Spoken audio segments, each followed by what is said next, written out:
ગાંધીનગરના દહેગામના પશુપાલકોએ વિરોધ નોંધાવ્યો હતો। માણસાના દહેગામના પશુપાલકોને બોલાવવામાં આવ્યા। માણસા ભાજપ કાર્યાલયમાં પશુપાલકો સાથે બેઠક યોજાઈ। બેઠકમાં દહેગામ પશુપાલક સંકલન સમિતિ હાજર રહી। અમૂલ ફેડરેશનના ચેરમેન અશોક ચૌધરી પણ બેઠકમાં હાજર રહ્યા। સ્થાનિક ભાજપ સંગઠનના હોદ્દેદારો બેઠકમાં ઉપસ્થિત રહ્યા। દહેગામના પશુપાલકો સાથેની બેઠક પણ નિષ્ફળ રહી। પશુપાલકોની એક પણ માંગણી સ્વીકારવામાં ન આવી।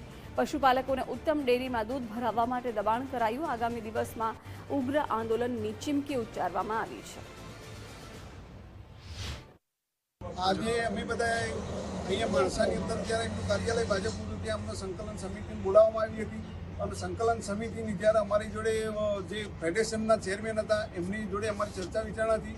એ ચર્ચા વિચારણાની અંદર જે અમારો પ્રશ્ન માંગણી હતી એ માંગણી સ્વીકારવામાં આવી નથી અને ભાજપની અંદરથી બધા અમુક જે હતા એ બોલી શકતા હતા કે ભાઈ તમે ઉત્તમની અંદર જ દૂધ ધરાવો એવી અમને ફરજ પાડવામાં આવે છે, પણ એ ખોટીને વાહિયાત છે। ફેડરેશનની અંદર એવું કહેવામાં આવે છે કે ભાઈ મિલ્ક સીડ એરિયા, પણ મિલ્ક સીડ એરિયા જે છે અમારો અહીંયા ગાંધીનગરમાં છે જ પ્લાન્ટ, એ મિલ્ક સીડ એરિયાની અંદર જ અમે આવીએ છીએ। ફેડરેશનના ચેરમેન અશોકભાઈ ચૌધરી સાહેબ અને દહેગામ તાલુકાનું સંગઠન બીજેપીનું એમએલએ સાથે બધી બેઠક થઈ, પણ ત્યાં એક જ વાત થઈ કે ભાઈ દૂધ તમારે ઉત્તમમાં જ આપવું પડશે, ઉત્તમ સિવાય તમારે કોઈ જગ્યાએ કોઈ ચાન્સ નથી દૂધ આપવાનો।